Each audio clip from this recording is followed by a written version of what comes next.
نحمده ونصلي ونسلم على رسوله الكريم وعلى آله وأصحابه أجمعين. أما بعد فأعوذ بالله من الشيطان الرجيم. بسم الله الرحمن الرحيم. إنما يريد الله ليذهب عنكم الرجس أهل البيت ويطهركم تطهيرا. قال النبي صلى الله عليه وآله وسلم: إني لتارك فيما إن تمسكتم به لن تضلوا بعدي. كتاب الله حبل ممدود من السماء إلى الأرض بعترتي أهل بيتي ولن يتفرقا حتى يرد علي الحوض. فانظروا كيف تخلفوني فيهما أو كما قال عليه الصلاة والسلام. صدق الله مولانا العظيم. صدق وبلغنا رسوله النبي الأمي الأمين الحبيب الكريم.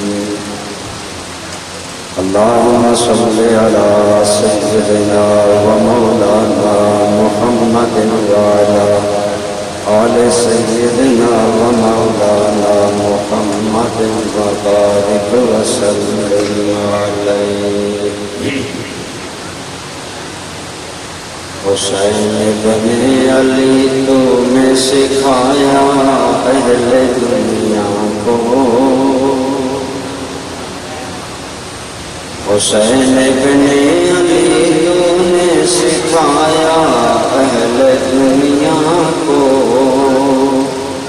خدا کی راہ الفت میں سر اقدس کٹا دینا. یہی ہے عزم شبیری، یہی ہے رمز شبیری کہ سجدہ کے لیے سر زیر خنجر بھی جھکا دینا. حمد و صلات کے بعد قابل احترام حضرات علماء کرام برادران اسلام، بالخصوص میزبان محفل عزیز مکرم حضرت علامہ مولانا حافظ نور خان صاحب جی جان مجدکم، قابل احترام برادران اسلام آج کی جو محفل حاجی عبدالمجید صاحب اور ان کی بیٹی محترمہ کے ایصال ثواب کے سلسلہ میں کردار امام حسین کے عنوان سے منعقد ہے. میں نے اظہار خیالات کے لیے آپ کے سامنے قرآن کریم سے چند کلمات اور ایک حدیث پاک تلاوت کرنے کا شرف حاصل کیا. اس کی روشنی میں میں عرض کرتا ہوں. اللہ کریم فرماتے ہیں: انما یرید اللہ لیذھب عنکم الرجس اہل البیت. اے اہل بیت نبی، اللہ تمہارے بارے میں ارادہ فرماتا ہے کہ تم سے ہر قسم کی نجاست ناپاکی کو دور کر. وَيُطَهِّرَكُمْ تَطْهِيرًا، اور تمہیں ایسا پاک فرما دے جیسا پاک کرنے کا حق ہے. جو حدیث پاک میں نے پڑھی، آپ کے اور میرے کریم آقا صلی اللہ علیہ وسلم فرماتے ہیں: انی لتارکم، اے لوگوں میں تمہارے اندر چھوڑے جا رہا ہوں ما ان تمسکتم بہ لن تضلوا، وہ چیز چھوڑے جا رہا ہوں اگر اس کو تم نے مضبوطی سے پکڑ لیا تو کبھی میرے بعد گمراہ نہیں. تو یہ بات ہمیں سوچنا ہوگی. سرکار کے بعد اگر آج ہم گمراہ ہونے سے بچنا چاہتے ہیں اور ہدایت پر قائم رہنا چاہتے ہیں تو تو اس حدیث پاک کو غور سے سننا ہوگا اور اسے دل میں بسانا ہوگا۔ فرمایا جو چیز میں چھوڑے جا رہا ہوں ان میں سے پہلی ہے کتاب اللہ، اللہ کی کتاب، حبل ممدود من السماء الی الارض، یہ اللہ کی رسی ہے جو آسمان سے زمین تک لٹکی ہے، جو اس سے وابستہ ہو جائے گا وہ اللہ تک پہنچ جائے گا۔ اور دوسری چیز فرمائی بیترتی اہل بیتی، اور میری عزت میرے اہل بیت، یہ وہ دوسری چیز ہے جنہیں اگر تھامو گے تو گمراہ نہیں ہوگے۔ آگے فرمایا ولن یتفرقا، میرے اہل بیت اور قرآن آپس میں جدا نہیں ہوگی، اکٹھے رہیں گے۔ برادران اسلام، میرے آقا کریم صلی اللہ، سب درود پاک ضرور دل میں پڑھا کرے، صلی اللہ علیہ وآلہ وسلم۔ آپ نے فرمایا قرآن اور اہل بیت جدا نہیں، جو قرآن فرمائے گا وہی اہل بیت کرے گا۔ تو اس میں جہاں اہل بیت کے لیے بہت بڑی فضیلتیں ہیں، وہاں اہل بیت کے لیے یہ سرکار کا اشارہ بھی موجود ہے کہ اہل بیت کی ساری فضیلتیں قرآن سے وابستہ رہنے میں باقی ہیں۔ اور فرمایا یہ دونوں جدا نہیں، یہ عام سی بات ہے، آپ اور میں جانتے ہیں کہ انسان ماحول کا اثر قبول کرتا ہے۔ اگر ماں اردو بولتی ہو تو بچہ روانگی سے اردو بولتا ہے، اگر ماں انگلش بولتی ہو تو بچہ فلوئنٹلی انگلش بولتا ہے، اگر ماں دیہاتی ہو بچے کے مینرز عادات دیہاتی ہوتے ہیں۔ ارسطو نے کہا تھا کہ ہیومن از سوشل اینیمل، انسان معاشرتی حیوان ہے، یعنی معاشرے کا اثر قبول کرتا ہے۔ جس ماحول جس معاشرہ میں آپ رہتے ہیں اس کا اثر آپ کی ذات پر ہوگا۔ اس روشنی میں آپ اور میں بڑی اچھی طرح سمجھ سکتے ہیں کہ قرآن اور اہل بیت کیسے جدا ہوں گے۔ اگر قرآن مصطفیٰ کریم کے سینے پر اترتا ہے تو حسنین بھی مصطفیٰ کی گود میں ہیں۔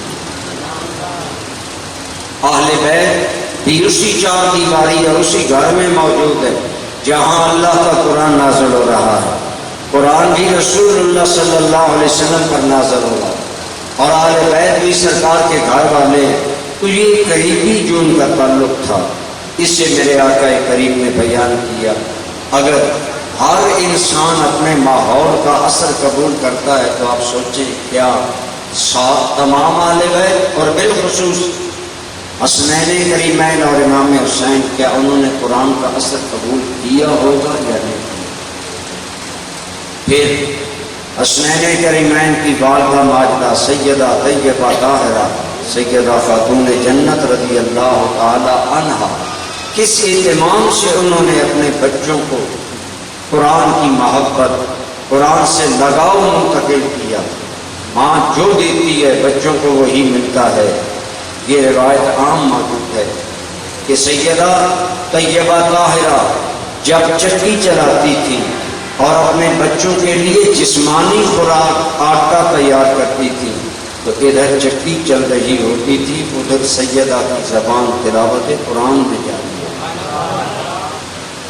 تو گویا سیدہ جہاں اولاد کے لیے جسمانی خوراک کا اہتمام کرتی، وہاں ایمانی، روحانی اور باطنی خوراک کا بھی ساتھ ساتھ اہتمام ہو رہا تھا۔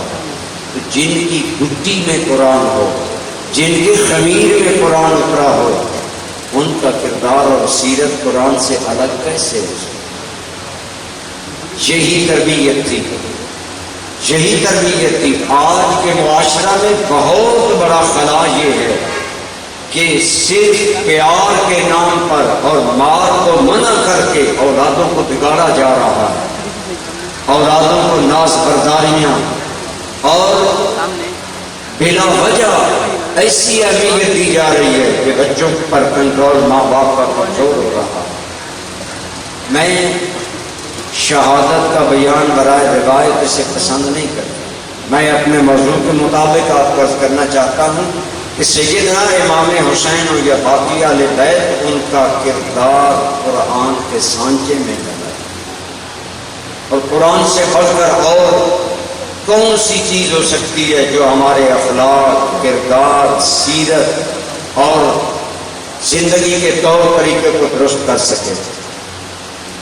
یہ واقعہ مورخین نے امام حسن کے حوالہ سے بھی نقل کیا، امام حسین کے حوالہ سے بھی نقل کیا، جس سے بھی ہو اس واقعہ سے آپ سمجھ سکیں گے کہ اہل بیت کا مزاج کتنا قرآن کے مطابق۔ امام عالی مقام کے مہمان آئے ہیں، آپ نے ان کی میزبانی کے لیے گھر کھانے کا حکم دیا، کھانا تیار ہو گیا، دسترخوان لگا دیا گیا، مہمان دسترخوان پر بیٹھے ہیں، خادم کھانا لا رہا ہے، اتفاقاً خادم کا قدم پھسلا اور خادم گر گیا۔ جب گرا کھانا ضائع ہو گیا، اور واضح بات ہے برتنوں کو بھی نقصان پہنچا ہوگا۔ ایک فکری عمر ہے، جب مہمان دسترخوان پر ہوں، میزبان کا کھانا ضائع ہو جائے، طبیعت میں غصہ آنا، ملال آنا، فطری بات ہے۔ امام عالی مقام کی چہرے پر ناگواری کے اثرات ظاہر ہیں، گویا آپ ناراض ہیں کہ مہمان دسترخوان پر اس نے کھانا ضائع کر دیا، لیکن وہ غلام بھی آپ یا میرے گھر کا غلام نہیں، وہ غلام بھی اہل بیت کے گھر میں قربان چلا۔ اس نے روایتی معافی نہیں مانگی۔ روایات میں آتا ہے کہ وہ اٹھتا بھی آیا اور زبان سے اللہ کے قرآن کی تلاوت کرتا آیا، فوراً منہ سے نکلا والکاظمین الغیظ، اللہ کے بندے اللہ کی رضا کے لیے غصہ پی جاتے ہیں۔ اس کا یہ آیت کریمہ بطور سفارش پڑھنا تھا کہ اللہ کے بندے اللہ کی رضا کے لیے غصہ پی جاتے ہیں، تو امام صاحب کا جلال جمال میں بدل گیا اور فرمایا قد کظمت غیظی، اے غلام پریشان نہ ہو، میں نے غصہ پی لیا۔ دیکھیے قرآن کی آیت آتی گئی، اس نے پڑھا والعافین عن الناس، اللہ کے بندے اللہ کے لیے معاف بھی کر دیتے ہیں۔ جب اس نے یہ پڑھا تو امام علی مقام نے فرمایا قد عفوت عنک، میں نے تمہیں معاف کیا۔ اس نے آگے آیت پڑھی واللہ یحب المحسنین، اللہ احسان کرنے والوں کو پسند کرتا ہے۔ اب احسان تو یہ بھی تھا کہ کھانا ضائع، مہمان دسترخوان پر، اس عالم میں ندامت، خجالت، شرمندگی کی کیفیت کو آپ نے ضبط کر لیا اور اس کو معاف کر دیا۔ لیکن یہ وہ گھرانہ ہے جو قرآن کی عملی تفسیر بن کر آیا۔ آپ نے فرمایا ہے غلام پریشان نہ ہو، میں نے غصہ بھی پی لیا، میں نے تمہیں معاف بھی کر دیا، اور صرف یہی تک نہیں، احسان یہ ہے کہ جاؤ تمہیں امام نے آزاد بھی کر دیا۔ آگے آگے قرآن ہے، قرآن کے عین مطابق امام چلتے چلے جا رہے ہیں۔ اس سے آپ اندازہ لگا سکتے ہیں کہ اہل بیت اور بالخصوص امام حسین کا مزاج قرآن کے کتنے قریب تھا۔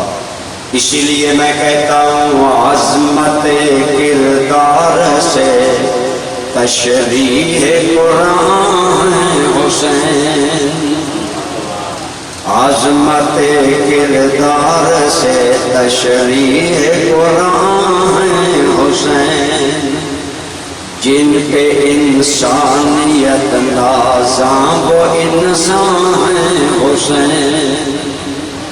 گویا امام علی مقام کا کردار، سیرت، اخلاق بالکل قرآن کے مزاج میں ڈھل چکا تھا۔ یہی تمام اہل بیت کا شعار، یہی اہل بیت کا انداز ہے کہ قرآن کریم کے مطابق زندگی گزارتے ہیں۔ امام حسن کو دیکھیے، ظالموں نے زہر دیا، زہر کی شدت سے امام حسن کے جگر کے ٹکڑے کٹ کٹ کر پاخانے میں آ گئے، شدید طبیعت میں بے چینی، بے گلی، نہ دائیں کروٹ چین نہ بائیں کروٹ، انتہائی امام علی مقام امام حسن کرب میں ہے۔ امام حسین نے جب بھائی جان کا حال دیکھا تو بے چین ہو گئے، منہ سے نکلا آپ کو کس نے زہر دیا؟ آپ نے فرمایا حسین اگر میں بتا دوں کس نے مجھے زہر دیا تو تم کیا کرو؟ بھائی ہونے کے ناطے آنکھوں میں خون اتر رہا تھا، انتہائی بے چین تھے، کہنے لگے ہم اس سے انتقام لیں گے۔ سنیے امام حسن کا جواب، اگر ہم ہوتے ہم تو ویسے ہی ہوا میں فائر کر دیتے، جی فلاں آدمی نے ہمیں نقصان کیا، اس نے جی ہمیں تعویذ ڈالے، کسی تعویذ کے ٹھیکیدار پیر نے خاندان لڑانا ہو تو کہتے ہیں جی تیرے چچا زاد بھائی تیرے دشمن ہیں، ہم نہ آؤ دیکھتے ہیں نہ تاؤ، اپنی دولت حتیٰ کہ ایمان تک برباد کر بیٹھتے ہیں لوگوں کے ہاتھوں۔ خدا را ذکر حسین سننے والوں، ذکر آل بیت سننے والوں، آل بیت کا کردار دیکھو۔ ہمارے ہاں کوئی جھگڑا ہو، ایک مجرم ہو، 10 آدمیوں کے خلاف FIR ہو جاتی ہے، لیکن حضرت حسن کا کیا جواب ہے؟ بھائی جان کہہ رہے ہیں حسین کریم میں آپ کا بدلہ لوں گا۔ آپ نے فرمایا اے حسین سن، پہلی بات تو یہ ہے کہ زہر دینے والے آدمی کا مجھے خود علم نہیں، جب علم نہیں تو میں الزام لگاؤں گا کسی پر۔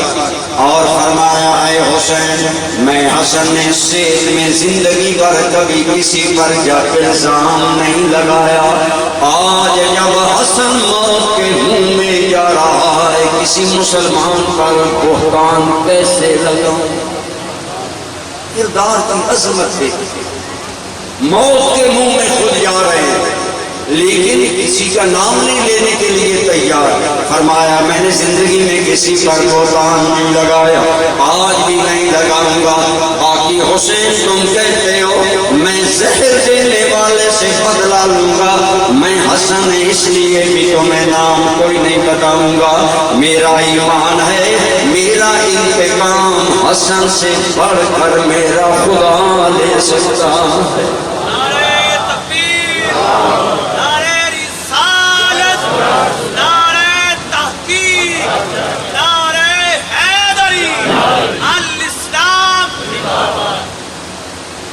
بشک نعرہ نہ لگوائیں، اگر ماحول نہیں تو کوئی حرج نہیں، صرف سنیں۔ میں عرض کر رہا ہوں اہل بیت کا کردار کس قدر قرآنی تعلیمات کے سانچے میں ڈھلا ہے۔ بہتان بھی نہیں لگاتے اور فرمایا میرا انتقام حسین کی جگہ میرا رب بہتر لینے والا ہے۔ اسی لیے میں کہتا ہوں واہ کیا علم ہے اپنا تو جگر ہو ٹکڑے، واہ کیا علم ہے اپنا کیوں حسنین کریمین کو ملا۔ میرے کریم صلی اللہ علیہ وسلم کی آغوش میں تربیت پانے والا قرآن سیرت کا آئینہ اور پیکر تھے یہ حضرات گرامی۔ اسی لیے برادران اسلام میرے آقا نے کہیے صلی اللہ علیہ وآلہ وسلم، آپ نے فرمایا میرے اہل بیت قرآن سے جدا نہیں ہوں گے، جو قرآن کہے گا اہل بیت وہی کریں گے۔ اسی ذائقے اور اسی آئین میں ہم کہتے ہیں کہ اگر امام علی مقام نے یزید کی بیعت نہیں کی تو امام علی مقام کے سامنے قرآن کا حکم تھا، قرآن کی ارشادات اور تعلیمات تھی۔ آپ نے دیکھا یزید کے شخصی کردار کے بارے میں جو بیسک بنیادی عربی 3 تاریخ کی کتابیں ہیں، طبری، ابن اسیر اور ابن کثیر، تینوں اس بات پر متفق ہیں کہ انہو کان یشرب الخمر ویضیع الصلاۃ ویلعب بالقیان ویستاثر بالبیع۔ چند چیزیں سب نے مل اتفاق ذکر کی۔ وہ شراب کی مستی کی وجہ سے نمازیں ضائع کرتا، شکاری کتوں سے اسے محبت و پیار تھا، بیت المال کو ذاتی جاگیر سمجھ کر استعمال کرتا، حدود اللہ کی پرواہ نہ کرتا۔ اب یہ اس کا شخصی کردار تھا۔ اب ایسے کردار کے حامل آدمی کی کیا وہ بیعت کر سکتے تھے جنہیں اللہ نے ایسے پاک کر دیا جیسے پاک کرنے کا حق تھا؟ تو امام علی مقام کے سامنے یہ چیزیں تھی۔ دوسری یہ کہ یزید پیچھے سے جو طریقہ خلافت اسلامی آ رہا تھا، عوامی رائے سے منتخب ہونا، یزید اس کے خلاف بس اقتدار تھا، اس لیے بھی امام علی مقام نے اس کی بیعت نہیں کی۔ لیکن میں سمجھتا ہوں کہ چونکہ میرے آقا کریم نے فرمایا صلی اللہ علیہ وسلم کہ میرے اہل بیت قرآن سے جدا نہیں ہوں گے، تو امام علی مقام رضی اللہ تعالیٰ عنہ کے سامنے قرآن کے یہ الفاظ ہوں گے وَلَا تُطِعْ مَنْ أَغْفَلْنَا قَلْبَهُ عَنْ ذِكْرِنَا وَاتَّبَعَ هَوَاهُ وَكَانَ أَمْرُهُ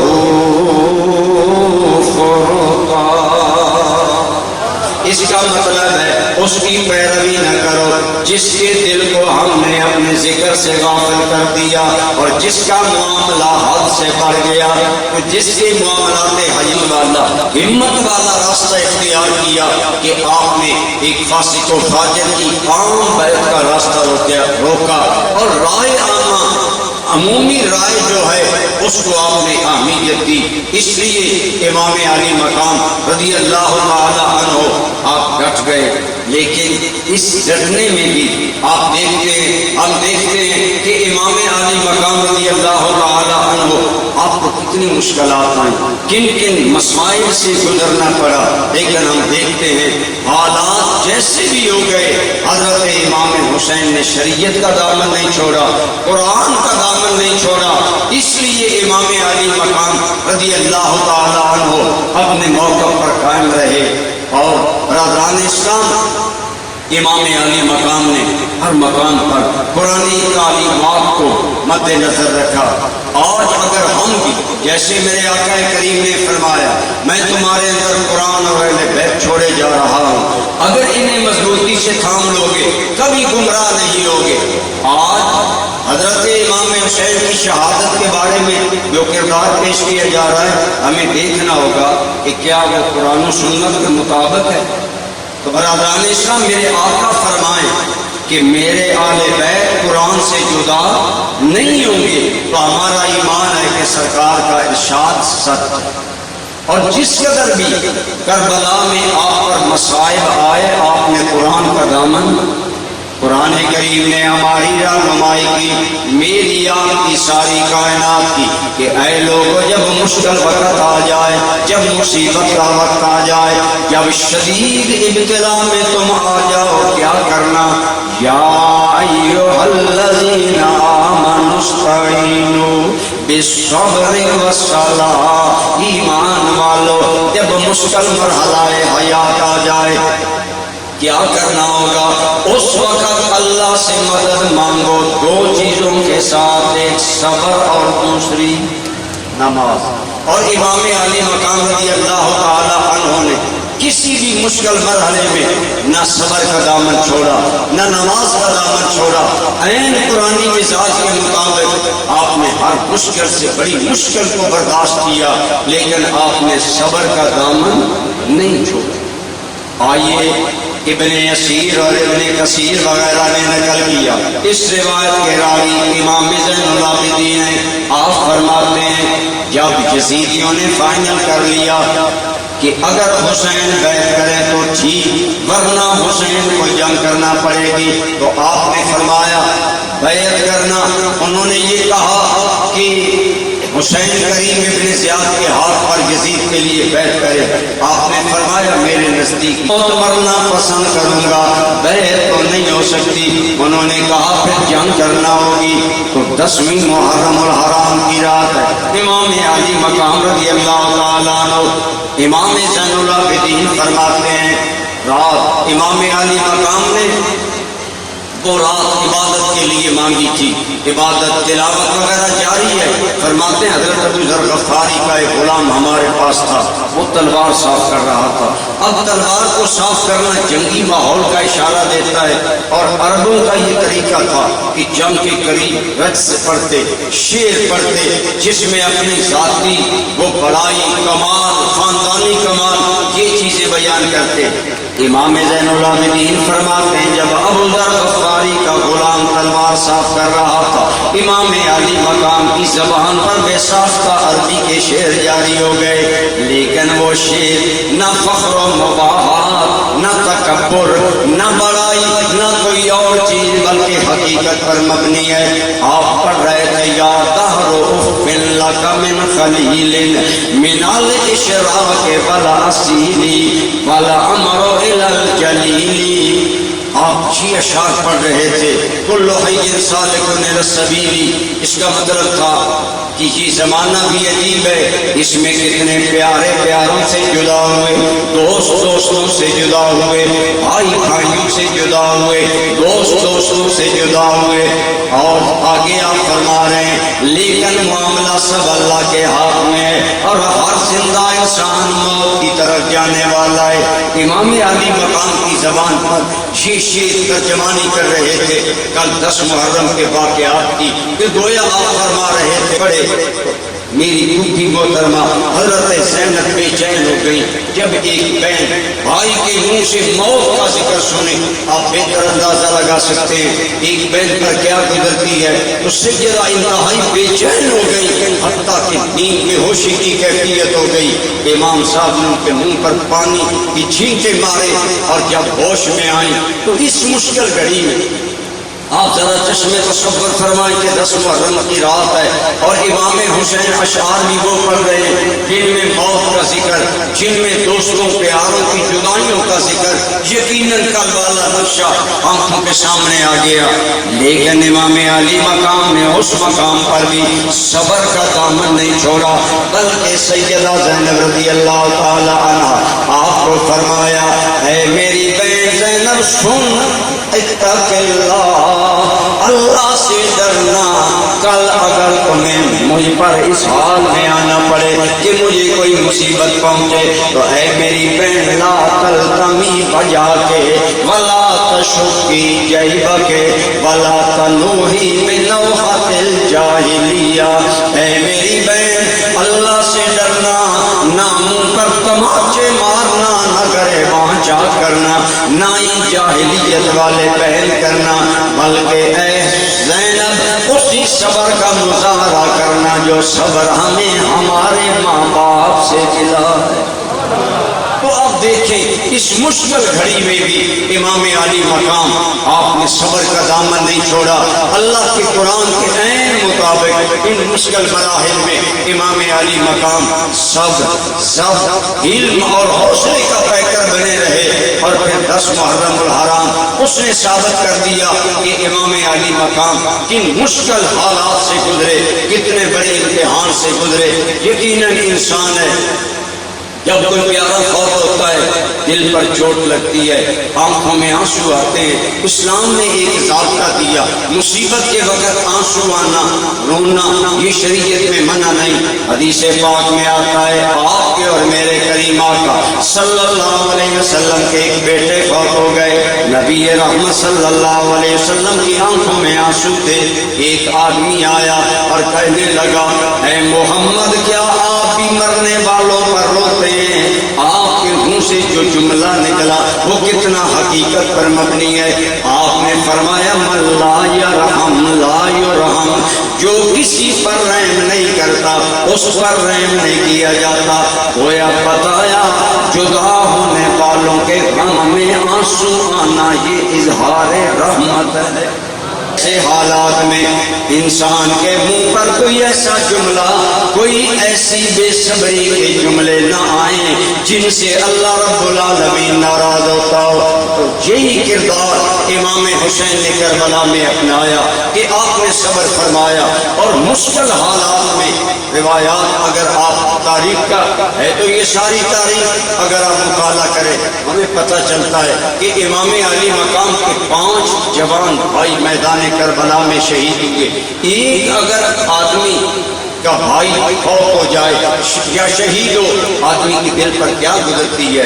لیکن امام علی مقام نے حضرت عباس جیسا باوفا بھائی دیکھا، ان کے بازو کٹے. حضرت عمر بن علی جیسا بھائی دیکھا جن کی جوانی قربان ہوئی. عثمان بن علی جیسا جوان بھائی فدا ہوا. 5 نوجوان بھائی قربان ہوئے. لیکن کیا امام حسین نے کوئی جزا قضا کیا، کوئی بے صبری کا مظاہرہ کیا؟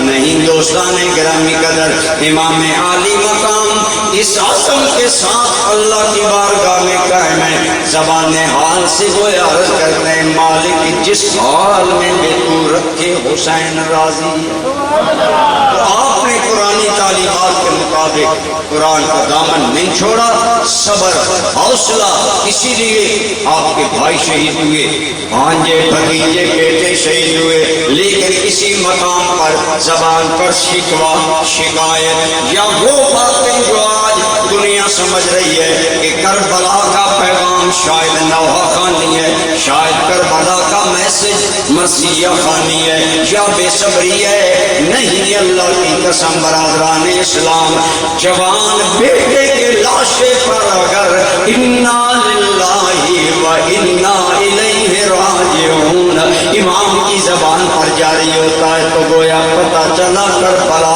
کا پیغام قرآن خوانی اور قرآن دانی ہے کہ قرآن پڑھو، قرآن سمجھو، قرآن پر عمل کرو، جو قرآن نے ضابطہ دیا امام علی مقام ہے اس کے مطابق۔ اسی لیے آج تو لوگ اپنی باتوں کو رنگ آمیزی کے لیے حضرت علی اکبر کی شہادت کو کیا رنگ دیتے ہوں گے، لیکن ہمارے علماء نے کیا کہا کہ جب امام علی مقام کے جوان بیٹے حضرت علی اکبر جو کہ 18-20 سالہ نوجوان ہیں اور وہ حسن و جمال کا پیکر ہیں کہ جو حضرت علی اکبر کو دیکھ لیتا اسے رسول اللہ کا حسن یاد آ جاتا۔ آپ خود سوچیں جب جوان بیٹا ہو، خاک و خون میں مل رہا ہو، پھر صرف جوان بچہ ہی نہیں بلکہ نانا جان کا حسن خاک میں مل رہا ہو، امام علی مقام پر کیا گزری، لیکن اس کے باوجود کوئی آپ نے واویلا نہیں کیا بلکہ قرآن کی آیات زبان پر جاری ہے۔ اسی لیے میں کہتا ہوں دل میں ہو ملال منہ میں خدا کا کلام، اے کو بے حوصلگی کا، بے صبری کا یا جزا فضا کا پیغام دیا۔ ہمارے امام وہ ہیں جنہوں نے دنیا کو صبر کا، ثبات کا اور اللہ کی رضا پر راضی رہنے کا پیغام دیا۔ حضرت شاہ نصیر الدین نے کیا خوب کہا تھا، آپ فرماتے ہیں ہر امتحان میں شبیر کا یہ حال رہا، ہر امتحان میں شبیر کا یہ حال رہا، خدا کا ذکر خدا سے وفا خدا کی یاد، کہ اللہ رب العالمین کا ذکر، اسی کی رضا پیش نظر اور اسی سے وفا پیش نظر۔ تو میں کر رہا ہوں آل بیت قرآن سے جدا کبھی نہیں ہوئے، میرے آقا کا ارشاد پورا کر دکھایا کہ آل بیت قرآن سے جدا نہیں ہوں گے۔ انسان مشکل حالات میں، آج آپ دیکھیے ہمارے ہاں ایک آدمی اگر فوت ہو جائے، ایمانداری سے سوچیں کیا اس گھر میں نماز کا ماحول ہوتا ہے؟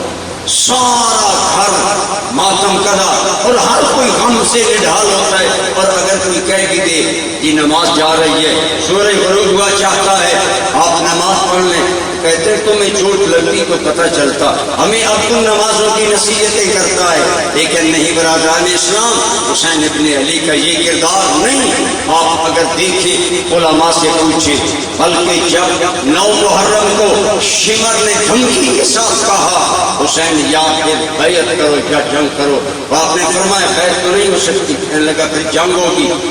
9 محرم شام کے ٹائم آپ نے فرمایا شمر اور ابن سعد اب جنگ شروع نہ کرو، ٹھہر جاؤ، کل جو مرضی ہے کر لینا، آج رات کچھ نہ کرو۔ وہ سمجھے کہ رات کے اندھیرے میں حسین ابن علی شاید چھپنا چاہتے ہیں، بچنا چاہتے ہیں، بھاگنا چاہتے ہیں۔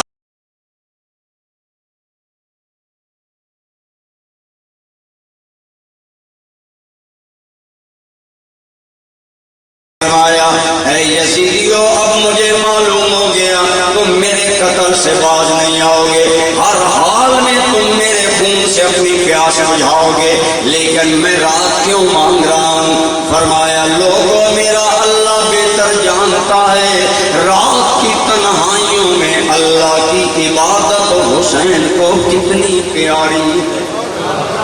رات کی تنہائیوں میں اللہ کو یاد کرنا، اللہ رب العالمین کی عبادت، یہ مجھے میرا شعار ہے، میرا انداز حیات ہے۔ میں اپنی زندگی کی راتوں میں اللہ کو یاد کرنا مجھے کتنا محبوب ہے یہ یا حسین جانتا ہے یا حسین کا رب جانتا ہے۔ امام حسین کی رات کے اندر اللہ کی عبادت کے ساتھ شدید محبت کا اظہار ہے، اور قرآن بھی یہی کہتا ہے کہ اللہ کے بندے راتیں غفلت میں نہیں بسر کرتے۔ آج جیسے آج ہمارے ہاں ترقی کا راز یہ ہے، ہم لوگ رات لیٹ سوتے ہیں، تہجد کو درکنار، فجر دیکھنا نصیب نہیں ہوتی۔ اگر کسی سے کہا جائے صبح فجر کے بعد فون کر لیں، معذرت سے کہتے نہیں، حضرت 9 کے بعد آپ کریں گے۔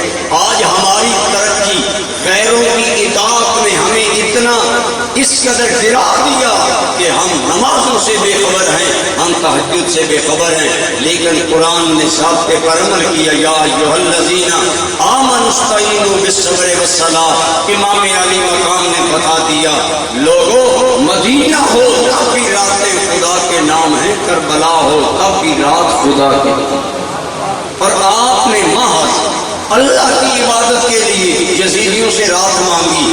اس کا مطلب یہ ہے کہ امام علی مقام کی خمیر میں قرآن اترا ہوا تھا، کیونکہ قرآن کہتا ہے والذین یبیتون لربہم سجدا وقیاما۔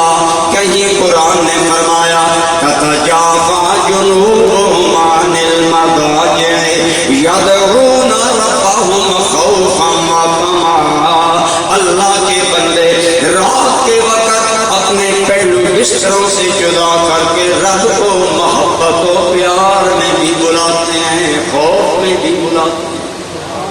یعنی اللہ کے بندوں کی راتیں اللہ کی یاد میں۔ تو امام حسین نے کربلا کے اندر بھی 10 محرم الحرام کی رات عبادت کے لیے مانگی، تو آپ نے نماز کا دامن نہیں چھوڑا۔ اسی طرح آپ علماء سے اگر پوچھیں تو تمام مکاتب فکر متفق ہیں کہ 10 محرم الحرام کی ظہر کی نماز امام علی مقام نے میدان کربلا میں، اور صلاۃ الخوف جو معتبر روایات ہیں، عموماً تو مشہور یہ ہے کہ آپ کا سر سجدے میں کٹا، لیکن معتبر روایات یہ ہے کہ آپ نے نماز ظہر صلاۃ الخوف کے انداز میں۔ صلاۃ الخوف کا انداز کیا ہوتا ہے؟ کچھ لوگ دشمن کے سامنے پہاڑ بن جائیں اور بقیہ امام وقت کے ساتھ نماز پڑھ لیں۔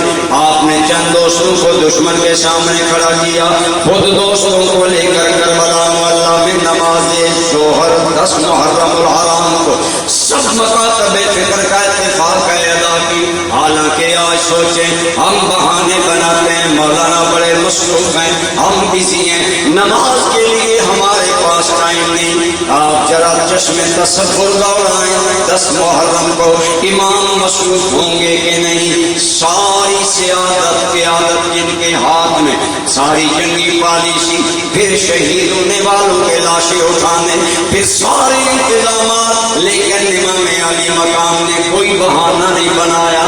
مالک میں مدینہ میں ہوتا تو نماز پڑھتا، مکہ میں ہوتا تو نماز پڑھتا، ان ظالموں نے تو پانی پر پابندی لگا دی، وضو کرتے تو نماز پڑھتے۔ سید نے کوئی بہانہ نماز کے لیے نہیں بنایا، بلکہ تیمم خاک سے ہو بے لہو سے غسل سید کا، لبے دریا پہ آنسوں کی شہادت ہو تو ایسی۔ اسی لیے میں کہتا ہوں شیر خنجر جس کا سجدہ عظمت اسلام ہے، جس کا ہر پیغام رسول اللہ کا پیغام ہے۔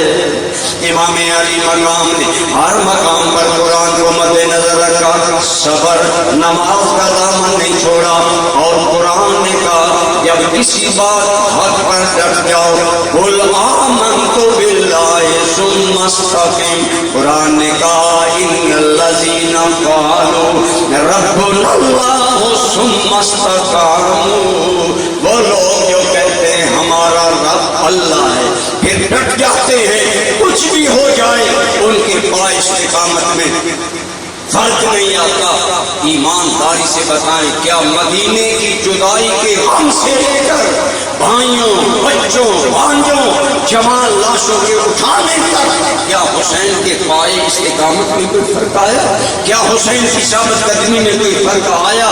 کسی بھی نئے پر کیا امام علی مقام نے نرمی دکھائی کہ میں یزید کی بیعت کر لیتا ہوں، میں اپنا موقف بدل لیتا ہوں؟ نہیں دوستو، سارا خاندان دیا اللہ کے نام پر، لیکن فاسق و فاجر کے ہاتھ پر بیعت نہیں۔ کردار حسین کا سب سے اہم پہلو یہ ہے کہ اے لوگوں، فاسق و فاجر سے حسین کی صلح نہیں ہو سکتی۔ اس تناظر میں امام علی مقام نے اپنی جان، خاندان، اولاد سب کچھ قربان کر دیا اور بتا دیا کہ سر دیا لیکن دیا ہرگز نہ دست حق پرست، اللہ اللہ کس قدر محکم تھا ایمان حسین۔ حالانکہ علماء نے یہاں غور سے ایک بات سمجھے، جوان رہے، آج کل ایک بات کی جا رہی ہے کہ بہت سے صحابہ خاموش رہے، بہت سے صحابہ کی اولادوں نے خاموشی میں یزید کی بیعت کر لی، مگر حسین بھی خاموش رہے تھے۔ پھر کیا تھا؟ وہ کفر کی حکومت تو نہیں تھی، چلو ایک فاسق و فاجر کی تھی۔ میں نے کہا آپ یہ بات اپنی جگہ ٹھیک کرتے ہیں، لیکن کسی شریعت کے مسئلے میں دو چیزیں ہوتی ہیں۔ مثلا آپ دیکھیں، رمضان کا مہینہ آ جائے، آپ کو سفر درپیش ہو، آپ پریشان ہو، گرمی کا موسم ہے، بھاگم کا موسم ہے، رمضان بھی آپ روزہ رکھوں یا نہ رکھوں، سفر بھی ہے، اب دو بندے ہیں، ایک نے روزہ رکھ لیا، ایک نے روزہ نہیں رکھا، شام کہتا ہے دونوں ٹھیک ہے۔ جس نے روزہ نہیں رکھا قرآن نے خود اجازت دی، وہ بعد میں قضا کر لے گا، اور جس نے روزہ رکھا اس نے عزم، ہمت، حوصلے کا کام کیا۔ فمن تطوع خیرا فهو خیر اللہ، جو ہمت کر کے روزہ رکھ لے گا۔ میں کر رہا ہوں فاسق و فاجر کی بیعت میں اگر ہمت نہ ہونا تو آدمی کے لیے خاموشی بھی جائز ہے، جیسے بعض دیگر صحابہ نے خاموشی کی، لیکن عزیمت والا راستہ ہر وقت اعلیٰ ہوتا ہے۔ آپ سے اگر کوئی پوچھے کہ اس نے روزہ نہیں رکھا، اس نے رکھا ہے، آپ کہیں گے اس آدمی کا حوصلہ، صبر، سلام کے قابل ہے، اس گرمی میں سفر میں اس نے روزہ رکھا، بڑی ہمت کے کام کیا۔ میں کہتا ہوں حسین نے عزم و ہمت والا کام کیا کہ فاسق کی بیعت کے سامنے ڈٹ گئے اور امت کے لیے نمونہ پیش کر دیا کہ لوگوں، حسین گھرانہ تو لٹا سکتا ہے لیکن فاسق و فاجر کے ہاتھ میں ہاتھ نہیں دے سکتا۔ یہ امام حسین کا کردار ہے۔ آپ کی شدید گرمی میں آپ بیٹھے، میں بالکل ٹائم کی پابندی کرتے ہوئے 1:45 تقریر ختم کر دوں گا جو حضرت نے مجھے ٹائم دیا، لیکن دعوت فکر مجھے آپ کو دینی ہے کہ آپ بتائیں حسین کریم نے فاسق و فاجر یزید کے کفر پر تو بہت کم لوگوں کا قول ہے، اکثر امت کا ایک فاسق تھا، فاجر تھا، غافل تھا، لیکن ایسے آدمی کے بارے میں نے عرض کیا دو موقف تھے، لیکن امام علی مقام نے عزیمت کا راستہ اپنایا۔ کیوں اپنایا؟ اس لیے کہ امام حسین کی ایک حیثیت تھی امت مصطفیٰ میں، لیکن آج آپ ایمان سے بتائیں امام حسین نے بیعت نہیں کی کہ یزید نمازوں کی بے قدری کر رہا تھا، جب بادشاہ وقت نماز نہ پڑھے عوام کیا نماز پڑھے؟ پہلے خلفاء تین کے سیمپل نمونہ تھے، صدیق اکبر خود نماز پڑھاتے، حضرت عمر، عثمان غنی، علی مرتضیٰ، حسن مجتبی، امیر معاویہ سب خود نماز پڑھاتے، اسلام کے اس عظیم شعار کو زندہ کرتے، لیکن یزید کے بارے میں بال اتفاق ہے کہ وہ نماز کی پرواہ نہ کرتا، اور ایک عام مقولہ ہے کہ الناس علی دین ملوک، لوگ تو بادشاہوں کے طریقے پر ہوتے ہیں، جو بادشاہ وسیلہ اختیار کرتے ہیں لوگ بھی وہی طریقہ اختیار کرتے ہیں۔ ایک آدمی مجھے کہنے لگا حسین کریم تو ذی الحج میں مکہ میں تھے، آپ نے عین ذی الحج میں جب دنیا مکہ حج کے لیے آ رہی ہے حسین نے حج چھوڑ دیا، تم کہتے ہو کہ ٹھیک کیا۔ پھر کعبۃ اللہ کی ایک نماز لاکھ نمازوں کے برابر ہے، حدیث پاک ہے، حسین نے حرم کی نمازیں چھوڑی اور کوفہ چل بسے۔ کیوں؟ میں نے کہا سن، وجہ یہ تھی امام علی مقام نے سے میں کہتا ہوں اگر حق کی علم برداری کا آج ماٹو اور سلوگن ہے تو نام حسین ہے، پرچم حق کا ابد جس کا سلامی ہو گیا، زندہ جاوید جس کا نام نامی ہو گیا۔ حسین کریم نے اللہ کی رضا پر اپنی جان اور سر دے کر اپنے آپ کو ہمیشہ کے لیے حق کا علم بردار بنا لیا۔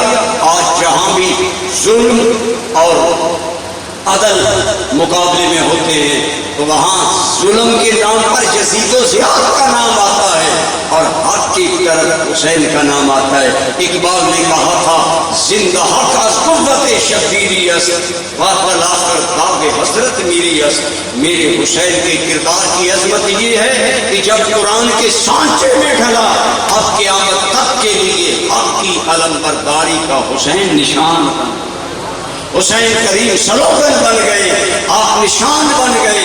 اب امت زندہ رہے گی تو امام حسین کے جذبے سے، امام حسین کے نام پر، اسی لیے میں کہا کرتا ہوں اے میرے امام، کربلا مدینہ کی جنتیں چھوڑ کر کربلا کی فضاؤں کو بسانے کا صلہ تمہیں یہ ملا کہ اللہ نے تیرا نام زندہ جاوید کر دیا۔ اس قربانی کا نتیجہ یہ نکلا کہ امام علی مقام آپ حق کا ایک دنیا میں نشان بن گئے، آپ حق کا ایک علم بردار نشان بن گئے۔ لہذا اس لیے آپ کے کردار کی اصل عظمت یہ ہے کہ آپ نے اپنے کردار کو عین قرآن کے مطابق، بلکہ بعض روایات میں آپ نے دیکھا ہوگا یہ واقعہ بھی ملتا ہے، اگرچہ بعض نے اس پر تنقید بھی کی لیکن فضائل میں صحیح بات بھی قابل قبول ہے کہ شام کے بازار میں جب اہل بیت کے سر نیزوں پر اٹھا کر لے جائے جا رہے تھے تو ایک آدمی پڑھ رہا تھا ان اصحاب الکہف والرقیم کانوا من آیاتنا عجبا کہ اصحاب کہف کا واقعہ بھی بڑا عجیب ہے۔ وہ حق پسند چند نوجوان ایک کافر بادشاہ سے ڈر کر غار میں چھپ گئے، اللہ نے 309 سال بعد انہیں زندہ کیا، بلایا تو امام علی مقام کے سر پاک سے کرامت کے طور پر آواز نکلی ان قتلی و حملی عجب من ہو، میرا یوں قتل ہو۔ انہیں تو کافروں نے ستایا، ہمیں کلمہ پڑھنے والوں نے ستایا، وہ 309 سال بعد بولے۔ ان کا دھاڑ سر کے ساتھ تھا، حسین ابن علی کا دھاڑ کربلا میں ہے، سر شام میں ہے۔ کرامت کے طور پر بول کر بتا رہا ہے جو مالک کے نام پر مر جاتا ہے وہ مردہ نہیں بلکہ، تو گویا حسین کو نیزے پر چڑھ کر بھی قرآن نہیں چھوڑا، زندگی میں بھی قرآن کو نہیں چھوڑا اور نیزے کی نوک پر بھی قرآن کی تفسیر کر گئے، بتا گئے کہ جو اللہ کے نام پر مرتے ہیں وہ مردہ نہیں ہوتے، زندہ ہوتے ہیں، زندہ ہو جاتے ہیں، مرتے ہیں جو حق کے نام پر اللہ اللہ کس نے موت کو مسیحا کر دیا۔ صاحب چشتی مرحوم نے کہا تھا شبیر دی رگ رگ وچ سائیں قرآن رچیا ہویا سی، سر نیزے چڑھیا ہویا وی قرآن کی کر تفسیر گیا۔ اقبال بولے رمز قرآن از حسین مختم، اقبال کہتا ہے ہم نے تو قرآن کی رمز حسین سے سیکھی، ہم نے تو قرآن کے معنی امام علی مقام سے سیکھے۔ برادران اسلام، آج اس کانفرنس میں میرا یہی آپ کی خدمت میں میسج ہے کہ آئیے حسین کریم قرآن سے وابستہ ہو گئے، زندہ جاوید ہو گئے۔ اللہ کی قسم آپ اور میں اگر اپنا کردار سنوارنا چاہتے ہیں تو اقبال کی بات مانیں۔ اقبال نے کہا تھا کہ اے مسلمان نوجوان قرآن میں ہو ہوتا سن اے مرد مسلمان، قرآن میں ہو ہوتا سن اے مرد مسلمان، اللہ کرے تجھ کو عطا جدت کردار۔ لیکن افسوس آج ہمیں تو قرآن دیکھ کر پڑھنا نہیں آتا، ہمارا بچہ ایسی ہوتا ہے قرآن پر دیکھ کر پڑھنا نہیں آتا، قرآن کا ترجمہ نہیں آتا، اگر ایک میسج انگلش میں ہو سمجھ نہ آئے دروازوں پر جاتے ہیں کہ مجھے میسج ذرا سمجھائیں۔ میرا آخری سوال ہے آپ کے ذہنوں پر، 1400 سال سے آپ کے اور میرے پاس رب کا میسج قرآن آیا ہے، سوچیں ہمیں قرآن آتا ہے، ہمیں قرآن کا ترجمہ آتا ہے، ہمیں کیا قرآن کا پیغام پتہ ہے؟ اگر جانتے ہیں تو مبارک ہو، اگر نہیں صحیح جانتے تو فکر کریں. خدا کی قسم اگر حسین کی طرح آپ اور میں بھی قرآن کے آئینے میں ڈھل جائیں گے, زندہ جاوید ہو جائیں گے. اللہ مرحوم عبد المجید صاحب ان کے لیے محترمہ کو بخشش فرمائے. آپ سب حضرات کو اجر عظیم عطا فرمائے.